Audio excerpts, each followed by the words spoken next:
Hello बच्चों, स्वागत है मेरे नए वीडियो में। और आज के इस वीडियो में हम लोग क्लास 12 फिजिक्स का लेसन नंबर 9 जो कि सेकंड जो पार्ट है फिजिक्स का उसका फर्स्ट लेसन है, जिसका नाम है किरण प्रकाशिकी और प्रकाशिकी यंत्र। उस चैप्टर के बारे में हमने थोड़ा सा पिछले वीडियो में डिस्कस किया था और आज उसी चैप्टर को आगे बढ़ाएंगे। और इसमें आज हम लोग पढ़ेंगे दर्पण के बारे में। दर्पण क्या है?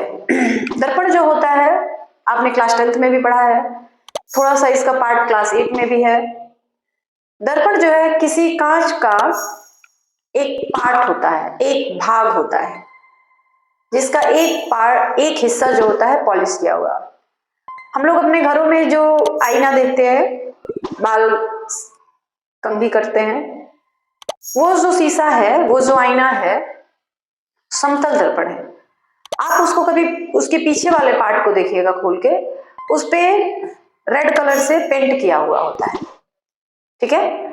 तो जो दर्पण होते हैं वो दो प्रकार के होते हैं, समतल दर्पण और गोलीय दर्पण। समतल दर्पण क्या है? जिसकी परावर्तक सतह समतल हो। हमने कल ही बताया था परावर्तक सतह क्या है। तो समतल दर्पण जिसकी परावर्तक सतह जो है समतल है, लेकिन जो गोलीय दर्पण होते हैं उसकी परावर्तक सतह समतल नहीं होती है। उसकी परावर्तक सतह जो होती है वक्रीय होती है, या तो आगे की तरफ उभरा हुआ होता है या अंदर की तरफ धंसा हुआ होता है, ठीक है। तो दर्पण मुख्य रूप से दो प्रकार के होते हैं, एक होता है समतल दर्पण और एक होता है गोलीय दर्पण। अब गोलीय दर्पण भी दो प्रकार के होते हैं। तो पहले हम लोग लिख रहे हैं दर्पण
दर्पण जो होते हैं दो प्रकार के होते हैं।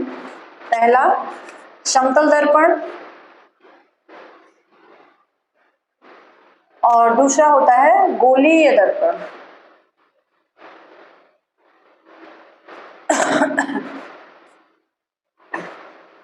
समतल दर्पण जिसकी परावर्तक सतह जो होती है बिल्कुल समतल होती है। गोलीय दर्पण जिसकी परावर्तक सतह जो होती है वक्रीय होती है, वक्र के समान होती है, या तो आगे की तरफ निकली हुई होती है या अंदर की तरफ धसी हुई होती है। अब ये गोलीय दर्पण जो होते हैं इसके भी दो पार्ट होते हैं, एक होता है उत्तल दर्पण और एक होता है अवतल दर्पण।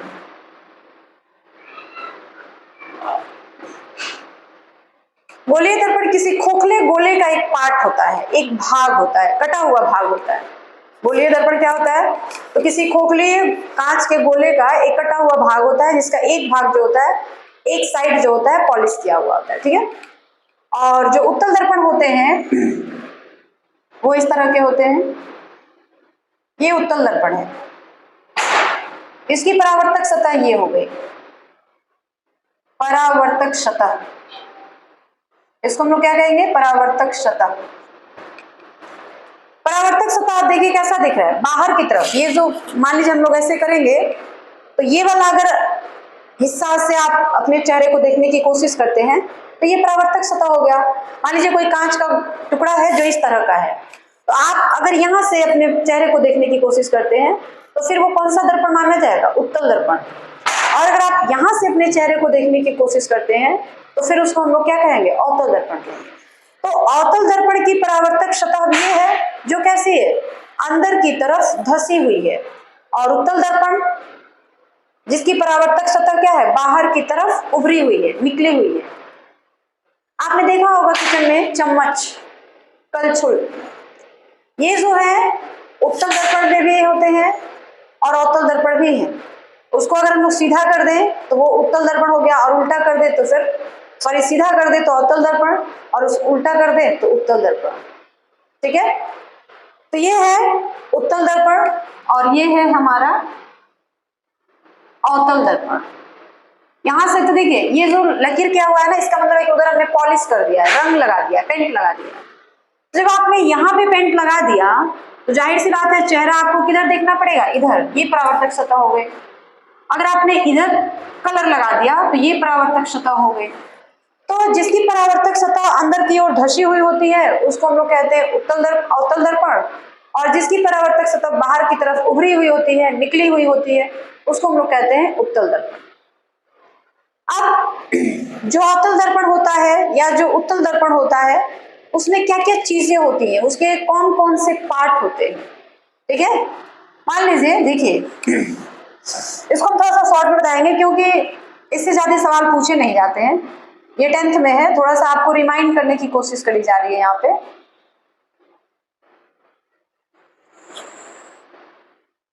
x डैश, m डैश, यहाँ पे हमने रखा p, यहाँ पे हमने रखा p,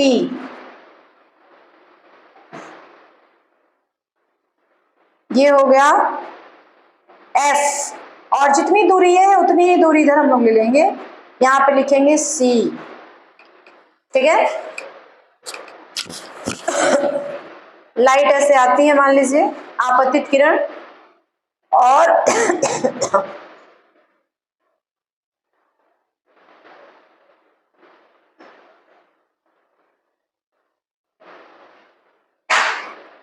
ठीक है, या ये 9वीं बनाई, इसके पार्ट पढ़ रहे हैं ना, तो ये बनाने की जरूरत नहीं है आपको, बस उसके पार्ट आपको लिखने चाहिए। देखिए x डैश जो है उत्तल दर्पण में भी हो सकता है, अवतल दर्पण में भी हो सकता है। x डैश को हम लोग कहते हैं मुख्य अक्ष, चाहे वो उत्तल दर्पण हो और चाहे वो अवतल दर्पण हो। x डैश को हम लोग क्या कहते हैं, मुख्य अक्ष। p को हम लोग कहते हैं पोल, पोल का मतलब होता है ध्रुव। f जो है मुख्य फोकस है, f क्या है, मुख्य फोकस है।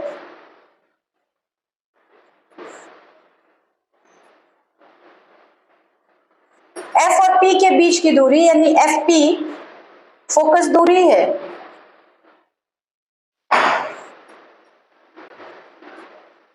जिसको हम लोग स्मॉल f से दिखाते हैं। उसके बाद pc कह सकते हैं आप, p और c के बीच की दूरी को हम लोग वक्रता त्रिज्या कहते हैं, वक्रता त्रिज्या, जिसको हम लोग r से दिखाते हैं। m डैश दर्पण का द्वारक है,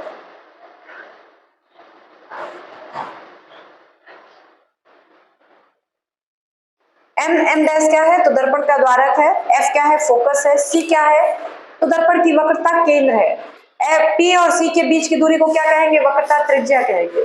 f और p के बीच की दूरी को क्या कहेंगे, फोकस दूरी कहेंगे। ठीक है, अब ये दूरी और ये दूरी दोनों बराबर है, यानी f जो है वो क्या है, या आप ऐसे लिख सकते हैं 2f is equal to r। Focus दूरी जो है उसका दोगुना जब हम लोग कर देते हैं तो वो वक्रता त्रिज्या के बराबर हो जाता है, क्योंकि देखिए PC का मिड पॉइंट है f, मध्य बिंदु है f, यानी FP और CF ये दोनों दूरियां बराबर है। इसका मतलब है कि f जो है 2f जो है वो r यानी वक्रता त्रिज्या के बराबर होगा, और f इज इक्वल टू क्या हो जाता है, r/2। इसको भी हम लोग आगे इसका निगमन करेंगे, डिराइव करेंगे। तो ये अवतल दर्पण है और उत्तल दर्पण है। अवतल दर्पण में ये जो जो चीजें होती हैं उत्तल दर्पण में भी वो सारी ही चीजें होती हैं। ठीक है, और अवतल दर्पण और उत्तल दर्पण के आपके जीवन में क्या उपयोग है या हमारे जीवन में क्या उपयोग है? बहुत सारे यूज हैं। अवतल दर्पण जो होता है उससे कभी कभी वस्तु का प्रतिबिंब बड़ा भी बन जाता है, कभी वस्तु के बराबर भी बन जाता है, कभी वस्तु से छोटा भी बन जाता है। इसलिए अवतल दर्पण का उपयोग जो होता है काफी सारे कामों में किया जाता है। अवतल दर्पण का उपयोग जो डॉक्टर्स होते हैं वो करते हैं कि लाइट को मतलब कान में, नाक में या मुंह के अंदर परावर्तित करके देखने के लिए जो अंदर क्या प्रॉब्लम है, ठीक है, क्योंकि उससे जो होता है ना बड़ा प्रतिबिंब प्राप्त होता है।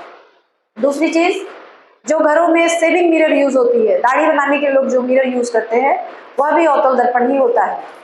और उत्तल दर्पण क्या है? तो उत्तल दर्पण में हमेशा वस्तु का प्रतिबिंब जो होता है सीधा बनता है, वस्तु से छोटा बनता है। और इसको वस्तु का प्रतिबिंब अगर सीधा बन गया तो उसको हम लोग कहते हैं कि यह जो प्रतिबिंब है आभासी है, और उल्टा बन गया तो उसको हम लोग कहते हैं कि यह जो प्रतिबिंब है क्या है? वास्तविक है। तो उत्तल दर्पण से हमेशा आभासी प्रतिबिंब बनता है जो कि हमेशा सीधा होता है, वस्तु से छोटा होता है, ठीक है। इसीलिए अवतल दर्पण का उपयोग जो होता है ड्राइवर के बगल में पीछे से आती हुई गाड़ियों को देखने के लिए किया जाता है। यानी ड्राइवर के बगल में जो साइड मिरर के रूप में हम लोग उपयोग करते हैं वह उत्तल दर्पण होता है, क्योंकि उत्तल दर्पण है तो पीछे से जितनी भी गाड़ियां आ रही हैं उन सारी का छोटा छोटा सीधा सीधा प्रतिबिंब जो होगा ड्राइवर को दिखेगा आराम से। तो उसको पता चल जाएगा कि मेरे पीछे कौन कौन सी गाड़ियां हैं, कितनी गाड़ियां हैं, छोटी गाड़ियां हैं कि बड़ी गाड़ी है, जिससे वो अपना आराम से जो गाड़ी है उसको चला सकता है। तो ये उत्तल दर्पण और अवतल दर्पण के उपयोग हैं, ठीक है। अब हम लोग अवतल दर्पण और उत्तल दर्पण के उपयोग तो हो गए, अब हम लोग दर्पण सूत्र पढ़ेंगे आगे, ठीक है। तो पहले ये सारी चीज जान लीजिए कि दर्पण क्या है, दर्पण के कितने प्रकार हैं, उत्तल दर्पण से किस तरह का प्रतिबिंब बनता है, अवतल दर्पण से किस तरह का प्रतिबिंब बनता है, ठीक है। इतनी बातें क्लियर हो गई आपको, आगे बढ़ा जाए। अब हम लोग ये जानेंगे कि जो दर्पण की फोकस दूरी है और जो वक्रता त्रिज्या है उसमें क्या संबंध होता है। अभी हमने पढ़ा F is equal to R/2, उसी संबंध को निगमन करना मतलब डिराइव करना है, कैसे वो आया है, ठीक है। तो देखिए हमने यहाँ पे दो तरह के दर्पण लिए हैं। यह जो दर्पण है अवतल दर्पण है और यह जो दर्पण है उत्तल दर्पण है। कभी कभी क्या होता है ना एग्जाम में पूछता है कि अवतल दर्पण के लिए F is equal to R/2 सिद्ध करें, और कभी कभी पूछता है उत्तल दर्पण के लिए सिद्ध करें, और कभी कभी केवल यही दे देता है कि दर्पण की फोकस दूरी तथा वक्रता त्रिज्या में संबंध स्थापित करें। तो जब ये दिया रहता है वैसे सिचुएशन में, वैसी स्थिति में आप चाहे ये फिगर बनाइए चाहे ये फिगर बनाइए, लेकिन अगर ये दे देता है कि उत्तल दर्पण में फोकस दूरी और वक्रता त्रिज्या में संबंध स्थापित करें, तो फिर उत्तल दर्पण के लिए ये चित्र बनाना पड़ेगा, और अवतल के लिए पूछेगा तो ये चित्र बनाना पड़ेगा। लेकिन अवतल या उत्तल दर्पण नहीं दिया है तो आप किसी भी एक का प्रयोग कर सकते हैं। हम दोनों के लिए बता दे रहे हैं ताकि अगर नाम देकर भी पूछे कि उत्तल दर्पण के लिए या अवतल दर्पण के लिए तो आप आसानी से समझ जाए, ठीक है। तो चलिए स्टार्ट करते हैं। देखिए लाइन ये जो है मुख्य अक्ष के समांतर जा रही है और इसको हम लोग कहते हैं आपतित किरण। तो जो भी आपतित किरण मुख्य अक्ष के समांतर जा रही है वो जब दर्पण से टकराएगी तो टकरा के परावर्तित होगी और फोकस से होकर ही गुजरेगी। तो वही चीज हमने किया हुआ है, ये एक लाइन जा रही है, एक रेखा जा रही है, किरण जा रही है जो दर्पण से टकराई है और फोकस से होकर के वापस आ गई, ठीक है। ये हमारा अभिलंब हो जाएगा, दोनों कोण आपस में बराबर हो जाएंगे, तो वही चीज लिखा गया है। MCP थीटा मान लिया गया, CMF इसको भी हमने थीटा मान लिया, MFP ये वाला। देखिए यहाँ पे एक चीज ध्यान दीजिएगा, P और D दोनों संपाती हैं।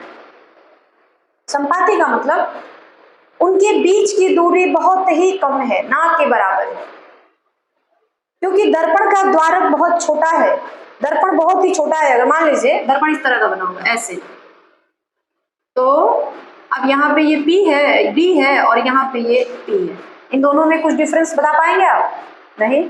इसीलिए आगे चल करके हम लोग D और P को एक ही बिंदु मान लेते हैं। ये मान लिया जाता है कि D और P दोनों एक ही जगह पर स्थित है, ठीक है। तो उसी को हम लोग संपाती कहेंगे।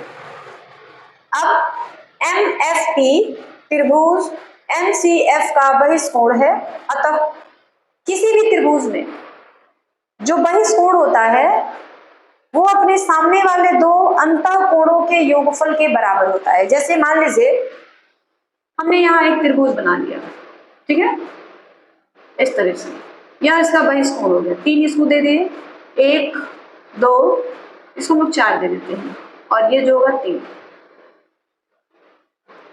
तो ये जो एंगल 4 है ना, किसके बराबर होगा? 1 और 2, इन दोनों के बराबर होगा। तो बहिष्कोण जो होता है अपने सामने वाले दो अंतःकोणों के योगफल के बराबर होता है। तो वही चीज लिखा गया है, MFP बराबर, यानी ये वाला MFP बराबर MCP प्लस CMF,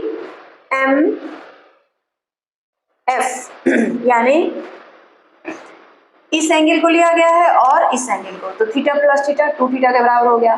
माना MD बिंदु M से मुख्य अक्ष पर डाला गया लंब है, ये डाला गया लंब है। अगर दर्पण बहुत ही छोटा है, ये जो भी बातें बताई जा रही है ना, इसके लिए भी सत्य है। आप जो चीज इसमें लिख रही हैं लिखेंगे वो चीज इसमें भी आप लिख सकते हैं, दोनों का फिगर बिल्कुल सेम है। और ये जो आप लिख रहे हैं यह भी दोनों के लिए सेम होगा, ठीक है। तो क्या हो जाएगा, tan थीटा बराबर हो जाता है, एक लाइन और लिख लेते हैं, या चलिए tan थीटा बराबर MD बाई CD, देख लीजिए MD बाई CD, ये थीटा है। tan थीटा बराबर होता है ना, आपने पढ़ा होगा, पढ़ बेटा पढ़, हाली हाली पढ़, ठीक है। तो tan थीटा बराबर होता है P बाई B, यानी लंब बटा आधार, ठीक है। तो उसको हम लोग लिखेंगे tan थीटा बराबर MD बाई CD, तथा अब इस त्रिभुज में, इस वाले में MFD में tan 2 थीटा बराबर MD बाई FD। आ रही बात समझ में? यदि दर्पण का द्वारक काफी छोटा हो तब, काफी छोटा हो तब, अगर दर्पण का द्वारक जो है काफी छोटा है तब क्या होगा, theta is equal, tan theta is equal to, इस तरह सिमिलर टू, या थीटा तथा tan 2 theta is equal to theta या 2 थीटा। कहने का मतलब ये है ना कि अगर दर्पण का द्वारक बहुत ही छोटा, बिल्कुल इतना छोटा हो, वैसी स्थिति में tan थीटा जो है थीटा के बराबर होगा, और tan 2 थीटा जो है वो 2 थीटा के बराबर हो जाएगा। तो हम लोग इसी से करेंगे थीटा बराबर MD बटा CD तथा tan 2, नहीं केवल 2 थीटा, क्योंकि tan 2 थीटा को आप 2 थीटा लिख सकते हैं, तो 2 थीटा बराबर MD बटा FD। ये बात समझ आई है? tan थीटा की जगह पे हमने थीटा लिखा, tan थीटा बराबर MD बाई CD है, तो थीटा बराबर हो जाएगा MD by CD। tan 2 theta बराबर में लिखा MD बाई FD, तो केवल 2 थीटा बराबर हो जाएगा MD बाई FD। इतनी बात समझ आ गई? अब देखिए थीटा बराबर ये हमको मिला हुआ है MD बटा में CD, इसको हम कहेंगे क्वेश्चन नंबर फर्स्ट। और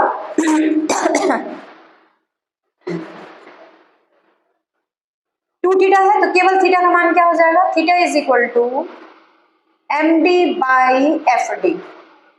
ये लाइन 2FD, ये 2 आ जाएगा यहाँ, ये लाइन समझ आई है?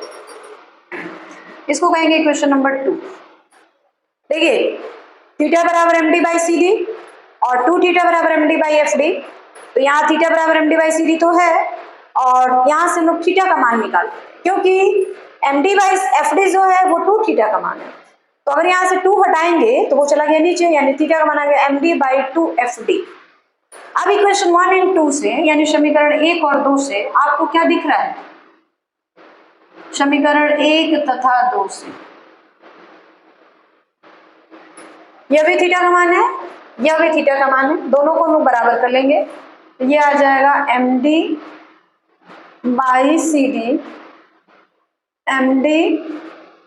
md/2fd। देख लीजिए थोड़ा सा, दोनों थीटा के ही मान है। यहाँ पर थीटा का मान है md/cd और यहाँ पर थीटा का मान है md/2fd। तो दोनों समीकरण के जो लेफ्ट हैंड साइड है वो बराबर है, तो राइट हैंड साइड भी बराबर होंगे। तो इसलिए हमने लिखा md/cd is equal to md/2fd। इतनी बात समझ आ गई। अब md और md कैंसिल, बचा क्या? 1/cd is equal to 1/2fd। तिरछा गुणा कर दीजिए, तो क्या हो जाएगा? cd is equal to 2fd। cd is equal to 2fd। अब आप इस cd को आप ऐसे भी लिख सकते हैं, d की जगह पे ना p लिख सकते हो, क्योंकि d और p संपाती हैं। द्वारक छोटा है अतः p बराबर d, यानी p और d संपाती हैं और d संपाती हैं। p और d जो है संपाती हैं, तो इसको आप ऐसे लिख सकते हैं Cp is equal to 2fp। ठीक है, d की जगह पे हमने p लिखा। अब यहाँ दूरी देखिए थोड़ा सा, Cp क्या होगा? 2r के बराबर होगा। तो यहाँ पे हम लोग लिखेंगे Cp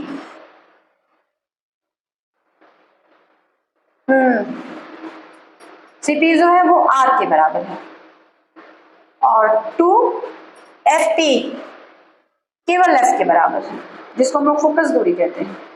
ठीक है, तो f बराबर क्या हो जाएगा? r/2। यही है संबंध किसी उत्तल दर्पण या किसी अवतल दर्पण की फोकस दूरी और वक्रता त्रिज्या में, ये संबंध है। हम लोग वैसे भी जानते हैं कि f बराबर r/2 होता है, जो फोकस दूरी होती है वक्रता त्रिज्या की आधी होती है। लेकिन वो होता कैसे है, तो वो हमने यहाँ पे सिद्ध करके दिखाया है। ठीक है, और ये काफी इंपॉर्टेंट क्वेश्चन है, अक्सर एग्जाम में पूछा जाता है। समझ आ गई है आपको? आगे बढ़ा जाए। अब हम लोग ये जानेंगे कि दर्पण सूत्र क्या है या दर्पण समीकरण किसे कहते हैं। देख लीजिए, दर्पण समीकरण अथवा दर्पण सूत्र। ठीक है, तो दर्पण समीकरण या दर्पण सूत्र होता क्या है? 1/f is equal to 1/u plus 1/v, यही होता है दर्पण सूत्र। ठीक है, अब इसी को हम लोग सत्यापित करेंगे, दिखाएंगे कि कैसे ये आया है। यहाँ पे हमने एक अवतल दर्पण बना लिया है। तो पहले हम लोग ये जान ले, दर्पण समीकरण या दर्पण सूत्र क्या है। दर्पण से वस्तु की दूरी को हम लोग u कहते हैं, दर्पण से प्रतिबिंब की दूरी v और दर्पण की फोकस दूरी के बीच संबंध प्रदर्शित करने वाले समीकरण को दर्पण समीकरण या फिर दर्पण सूत्र कहा जाता है। और दर्पण सूत्र क्या होता है? 1/f is equal to 1/u plus 1/v, ये दर्पण सूत्र है। अब ये आया कैसे, इसी को हम लोग, ठीक है, देखेंगे कि ये कैसे आया, कैसे आता है। हमको मेनली यही प्रूफ करना है। तो चलिए उसके लिए हमने एक अवतल दर्पण लिया है, आप उत्तल दर्पण भी ले सकते हैं, तभी भी यही प्रोसेस रहेगा। ए जो है आपतित किरण है, जब दर्पण से टकराती है तो फोकस से होकर गुजरती है। और जो लाइन यहाँ से मतलब प्रिंसिपल अक्ष के, मुख्य अक्ष के अगर रेखा समांतर जाती है तो दर्पण से जब टकराती है तो टकराने के बाद वह जो है फोकस से ही होकर गुजरती है। तो वही हमने इस लाइन को फोकस से गुजार दिया है। और ये लाइन जो ऐसे आ रही डायरेक्ट पोल पे जा रही है, अब वो ऐसे जा रही है। जहां दोनों एक दूसरे को टच करते हैं, काटते हैं, वहीं पर हमारा प्रतिबिंब बना हुआ है। ठीक है, ए बी क्या है? हमारा वस्तु है, और ए डैश बी डैश क्या है? प्रतिबिंब है। तो इसको भी लिख लेते हैं, ए बी वस्तु की ऊंचाई है ए डैश बी डैश प्रतिबिंब की ऊंचाई,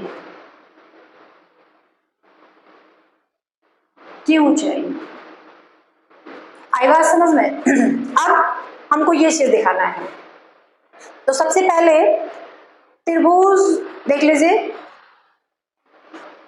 ए डैश बी डैश एफ, ये देखिए ए डैश बी डैश एफ, ऐसा करते हैं, इसको बिल्कुल यहाँ सटा दें ताकि त्रिभुज आपको अच्छे से दिखे। ठीक है, तो लिखेंगे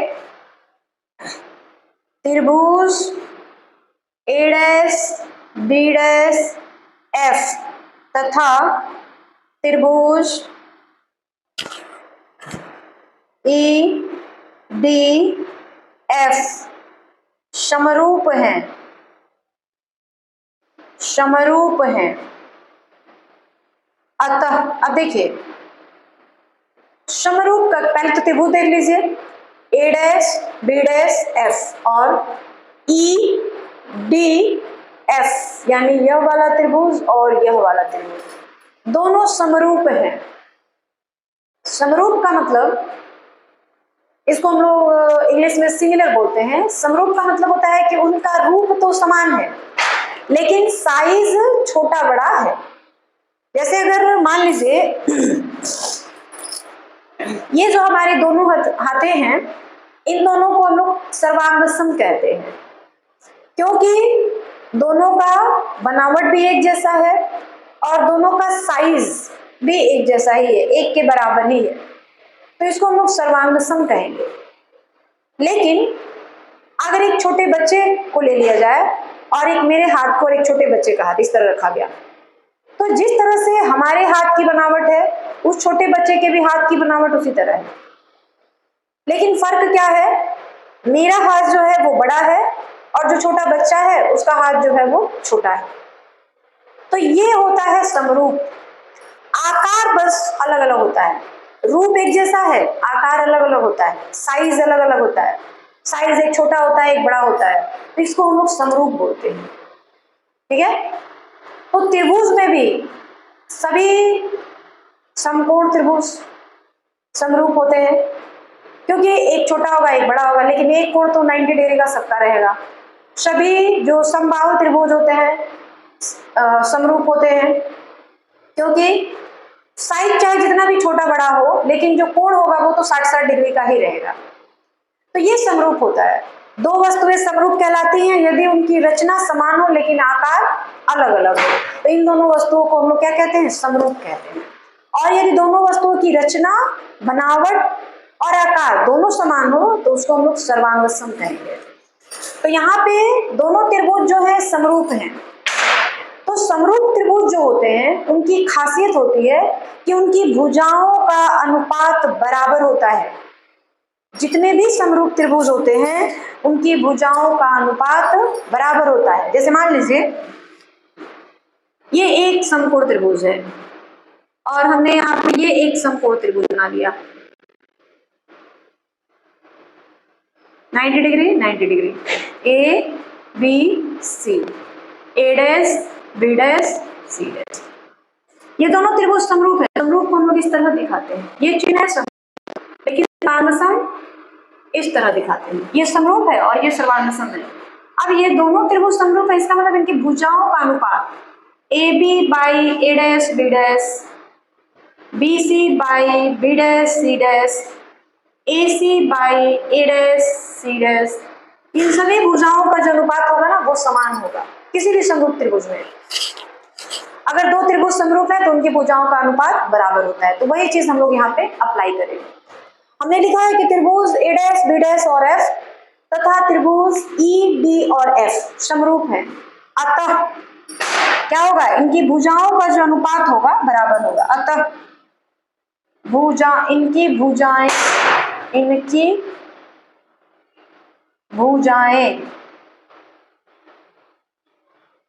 समानुपातिक होंगी या भुजाओं का अनुपात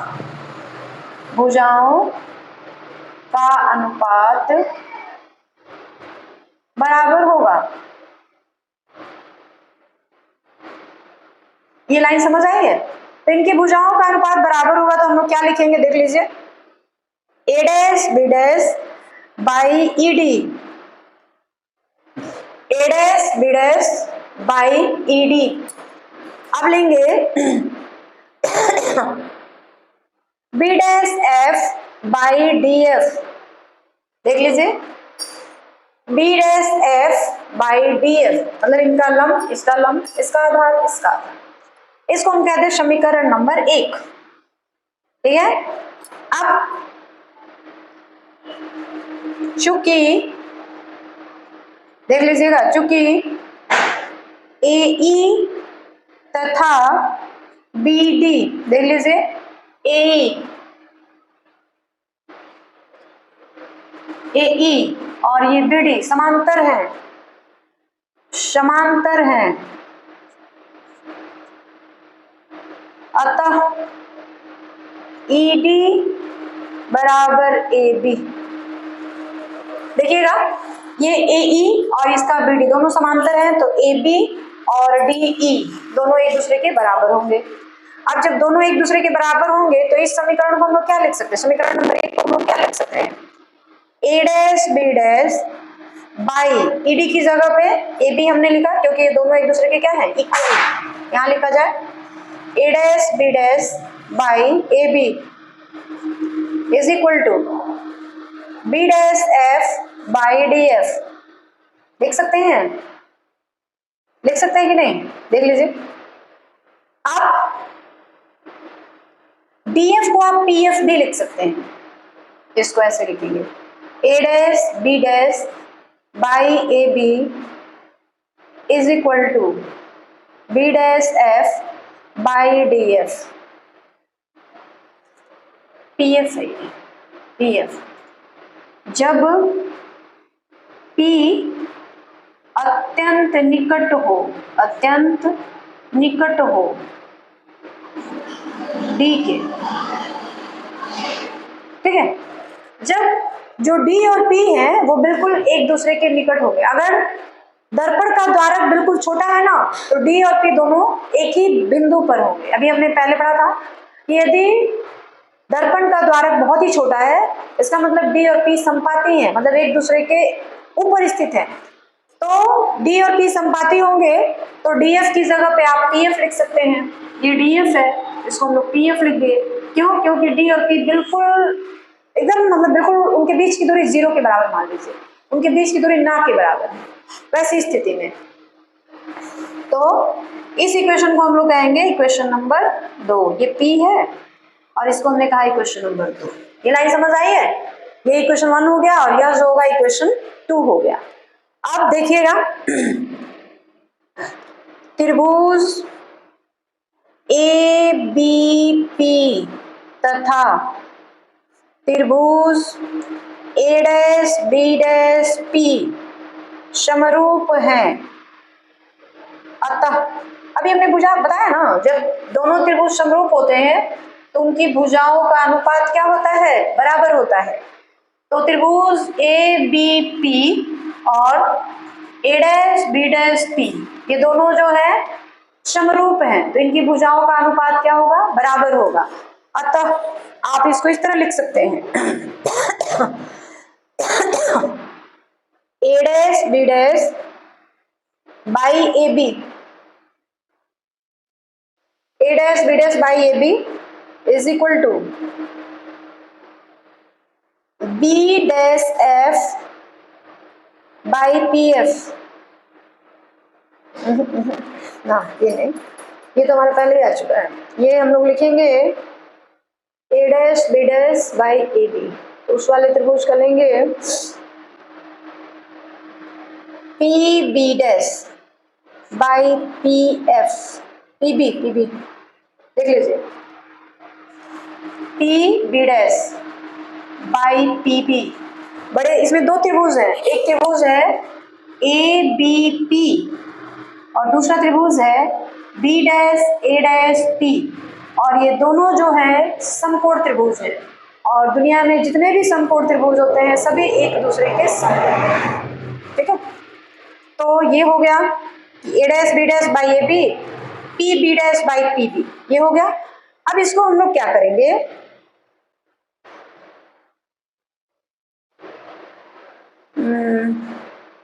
देखिएगा समीकरण नंबर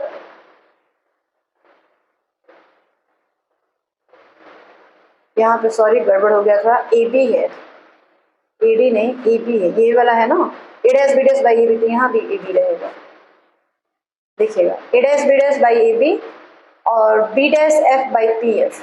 हमने जब इन त्रिभुजों को लिया है तो क्या लिया गया है, A dash B dash by A B, P B dash by P B.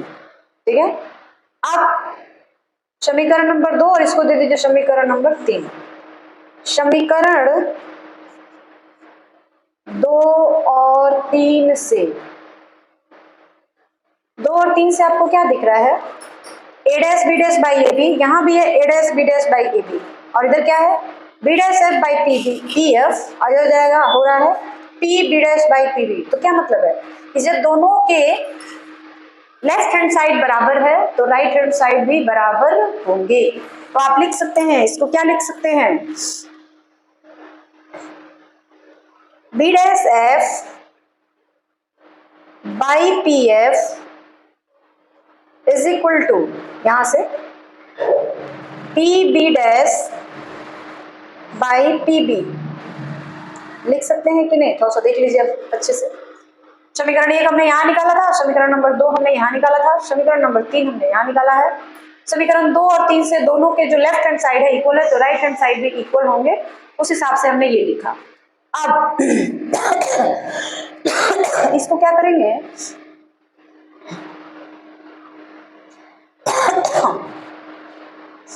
B F को, बी एफ की जगह पे हम लिख रहे हैं P B dash minus P F by P F is equal to P B dash by P B.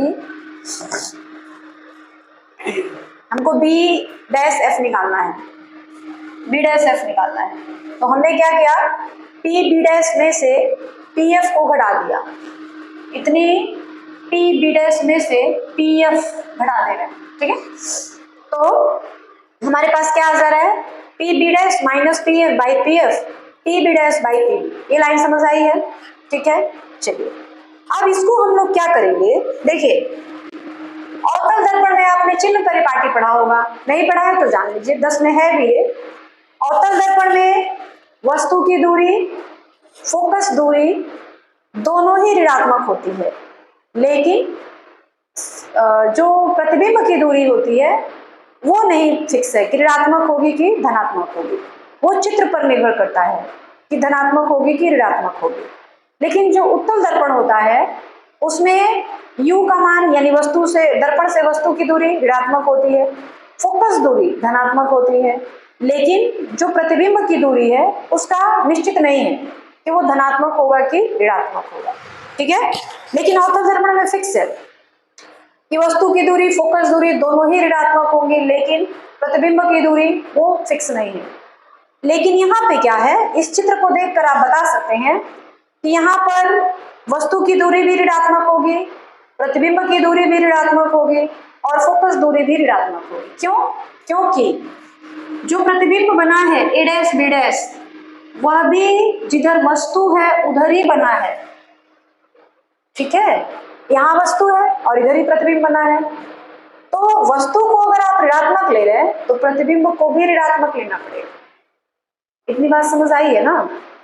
देखिए ध्यान से सुनिएगा, अवतल दर्पण में फोकस दूरी और वस्तु की दूरी दोनों ही ऋणात्मक होती है, लेकिन जो प्रतिबिंब की दूरी होती है वो निश्चित नहीं है, वो आपका जो दर्पण है उसके हिसाब से जो चित्र बनाएंगे आप उस पर निर्भर करेगा। इस चित्र के हिसाब से वस्तु की दूरी भी ऋणात्मक, प्रतिबिंब की दूरी भी ऋणात्मक और फोकस दूरी भी ऋणात्मक। ठीक है, तो वही हम लोग लिख लेंगे पी एफ बराबर minus F, P A dash बराबर माइनस यू और पी बी बराबर माइनस। ये लाइन समझ आ गई है? पी एफ क्या है? फोकस दूरी है। पी ए डैश क्या है? प्रतिबिंब की दूरी है। पी बी क्या है? वस्तु की दूरी है। ए बी वस्तु की ऊंचाई है, ए डैश बी डैश प्रतिबिंब की ऊंचाई है। अब ये सारे मान यहाँ पे लाके रखने पड़ेंगे आपको, तो रख लीजिए पी बी डैश, देख लीजिए पी बी डैश यहाँ पे पी डैश होगा, ई डैश नहीं होगा, पी बी डैश, यही ना है प्रतिबिंब, तो यहाँ पे पी बी डैश होगा। तो पी बी डैश की जगह पे हम लोग लिखेंगे, एक ही लाइन में लिख रहे हैं क्योंकि इस जगह की थोड़ी सी कमी हो रही है। पी बी डैश की जगह पे हम लोग लिखेंगे माइनस भी, ठीक है।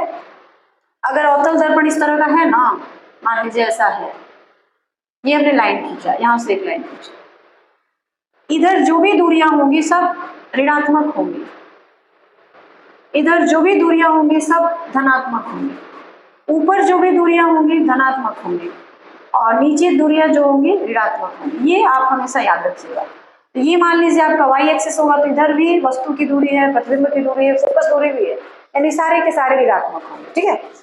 तो पी बी डैश की जगह हमने लिखा माइनस यू, पी एफ की जगह हम लिखेंगे माइनस एफ, और फिर पी एफ की जगह माइनस एफ, इधर पी बी डैश की जगह माइनस भी, और पी बी माइनस यू।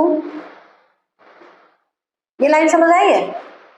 इसका माइनस और इसका माइनस कैंसिल हो गया। यहाँ पे देखिए, यहीं पे लिख रहे हैं फिर से, माइनस भी, माइनस और माइनस क्या हो जाएगा, plus F by minus F is equal to V by U. Clear हुआ है?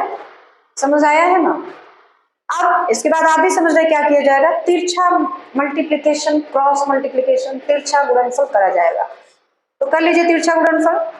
तिरछा गुणनफल करेंगे तो हमको क्या मिलेगा, माइनस यू, पहले भी minus V U plus F U is equal to minus F V. ये लाइन समझ आई है? अब क्या करते हैं, सबको यू भी एफ से भाग दे देंगे, दोनों तरफ यू भी एफ से भाग देने पर, दोनों तरफ यू भी एफ से भाग दे दीजिए। तो थोड़ा सा ध्यान से देखिए, आपको यहाँ पे दिख रहा है कि नहीं, देख लीजिए, इसको भी, इसको भी, इसको भी। तो माइनस भी यू को हमने यू भी एफ से भाग दे दिया, प्लस एफ बी, इसको भी हमने यू भी एफ से भाग दे दिया, और माइनस एफ भी, इसको भी हमने यू भी एफ से भाग दे दिया, ठीक है। भी यू यू कट गया, बचा क्या, माइनस वन बाई एफ, यहां से भी एफ एफ, यहां से भी एफ एफ। तो देखिए क्या बच रहा है आपके पास, यहां पे बच रहा है माइनस वन बटा एफ, यहां पे बच रहा है प्लस वन बाई यू,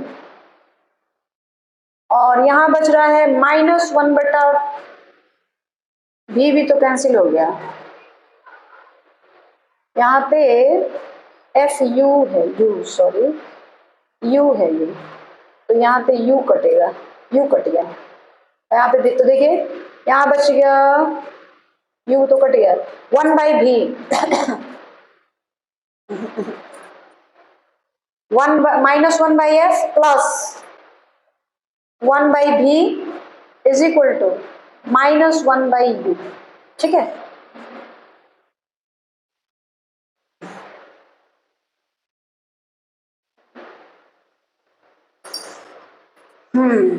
अब क्या किया जाए, कहीं कुछ गड़बड़ है लग रहा है, minus V U plus F you और माइनस एफ बी, ठीक है, दोनों तरफ यू भी एफ से भाग देते हैं थोड़ा फिर से,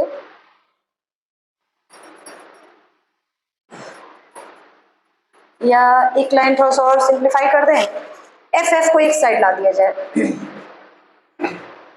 ये हो जाएगा एफ यू प्लस एफ भी, और ये उधर जा रहा है तो हो जाएगा यू भी, आप दोनों तरफ भाग दे दीजिए, यू भी एफ, यहाँ भी यू भी एफ, और यहाँ भी यू भी एफ। देखिए क्या क्या कट रहा है, एफ एफ यू यू, भी एफ एफ, यू भी, तो क्या बचा हमारे पास, इधर बचा हुआ है 1/v, यहाँ plus 1/u is equal to 1/s। यही जो है हमारा दर्पण का सूत्र है। इसको दीजिए समीकरण नंबर 4, क्योंकि अभी तक आपने 3 ही समीकरण लिखा है, तो समीकरण नंबर 4 हो गया। और समीकरण 4 ही दर्पण का समीकरण है या दर्पण का सूत्र है। देखिए यहाँ भी लिखा है 1/s is equal to 1/v plus 1/u। तो अब ये नहीं कि 1/u यहाँ है तो 1/v इधर ही रहना चाहिए, नहीं, 1/v प्लस 1/u भी लिख सकते हैं, 1/u प्लस 1/v भी लिख सकते हैं। देखिए आ गया। इसी को आप चाहें तो इस तरह लिख लीजिए। अगर आपको कंफ्यूजन हो तो 1/f is equal to 1/v plus 1/u। यही दर्पण का सूत्र है, यही दर्पण का सूत्र है या दर्पण का समीकरण है। तो दर्पण का समीकरण आपको समझ आ गया है ना कि दर्पण का समीकरण क्या है।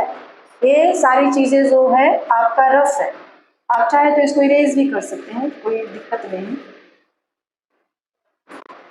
थोड़ी सी चीजें साफ साफ दिखनी चाहिए।